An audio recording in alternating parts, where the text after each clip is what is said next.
यह संसार एक समुद्र की तरह है।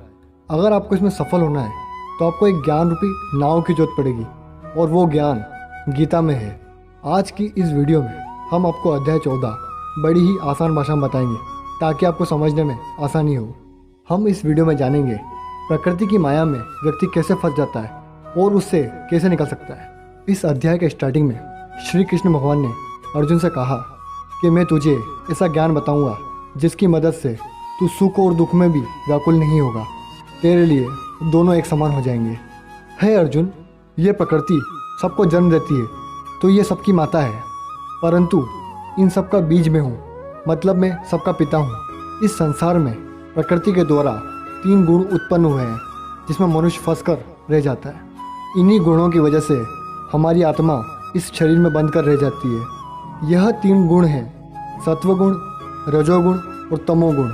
सत्वगुण निर्मल है, वो प्रकाश देने वाला है जिससे व्यक्ति के जीवन में सुख और ज्ञान बढ़ता है, परंतु वह अभिमान में बंध जाता है।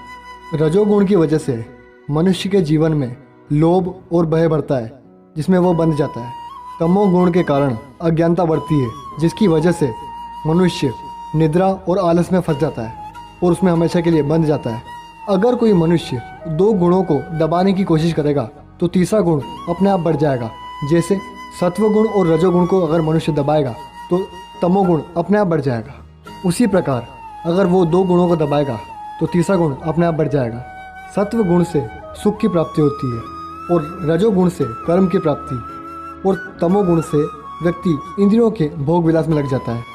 जिस समय व्यक्ति के शरीर में विवेक रूपी शक्ति उत्पन्न होती है तो वो सत्वगुण में होता है। अगर उसके मन में लोभ है तो वो रजोगुण में होता है, परंतु वो मोह में फंस जाता है तो वो तमोगुण में होता है। सत्व गुण से स्वर्ग की प्राप्ति होती है, रजोगुण से व्यक्ति कर्मों में फंस जाता है और तमोगुण से व्यक्ति नरक की प्राप्ति करता है। अगर कोई व्यक्ति अपने जीवन में श्रेष्ठ कर्म करता है तो उसके जीवन में सुख और ज्ञान की प्राप्ति होती है। अगर कोई व्यक्ति अपने जीवन में राजस कर्म करता है तो उसके जीवन में दुख बढ़ता है और तामस कर्म करने से व्यक्ति के जीवन में अज्ञान बढ़ता है। तो फिर अर्जुन ने पूछा, इन तीनों गुणों में से सर्वश्रेष्ठ कौन सा है, और अगर ये तीनों ही गलत हैं तो इनसे छुटकारा कैसे मिल सकता है।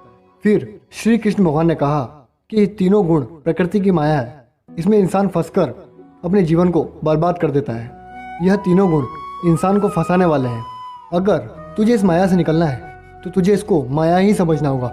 किसी गुण को पकड़कर नहीं बैठना है। जिस समय जिस गुण की आवश्यकता हो उस समय उस गुण को उपयोग कर लेना चाहिए। तुझे गुण को गुण ही समझना होगा। अगर कोई व्यक्ति सुख और दुख को भी एक समान समझे, मिट्टी, पत्थर, सोने को भी एक समान समझे, निंदा स्तुति में भी अपने मन को भटकने ना दे, ऐसी सोच वाला व्यक्ति इस माया से निकल सकता है। जिस समय जो सही लगे वही करना उचित है। अब इस अध्याय को हम अपनी लाइफ के हिसाब से समझते हैं। इस अध्याय से हम अपनी लाइफ में बैलेंस को सीख सकते हैं। हर चीज़ बैलेंस में होगी तो बहुत अच्छी होगी। अगर हम हर काम को बैलेंस में करेंगे तो हमारा जीवन बहुत बढ़िया हो जाएगा और उसकी मदद से हम दुनिया की सारी चीज़ों का आनंद ले सकते हैं। क्योंकि हमको लाइफ सिर्फ एक बार ही मिलती है तो हमें उसका पूरा फ़ायदा उठाना चाहिए।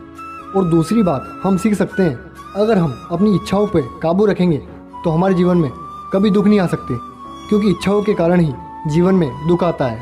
क्योंकि अगर आप कोई ऐसी चीज़ की इच्छा करो जो आपको ना मिले तो आप जीवन भर दुखी रहोगे, और जो आपके पास पहले से है आप उसकी भी कदर नहीं करोगे। क्योंकि जो आपकी लाइफ है वो बहुत सारे लोगों का सपना है। तो अपने आप को लकी समझे और जो आपके पास है उसके लिए थैंक यू बोले, और कोशिश करना कि आप बेहतर बन पाओ। बेहतर इसलिए नहीं बनना कि आपको किसी को दबाना है, बेहतर इसलिए बनना है ताकि आपको कोई दबा ना पाए। अगर आपको जीवन भर खुश रहना है तो कोशिश करना आप किसी की मदद कर पाओ, क्योंकि उससे ज़्यादा खुशी किसी और काम में नहीं है। कोशिश करो अपने आप को बेहतर बना पाओ। Be the best version of your self. Thank you दोस्तों, मिलते हैं आपसे अगली वीडियो में। तब तक के लिए अलविदा।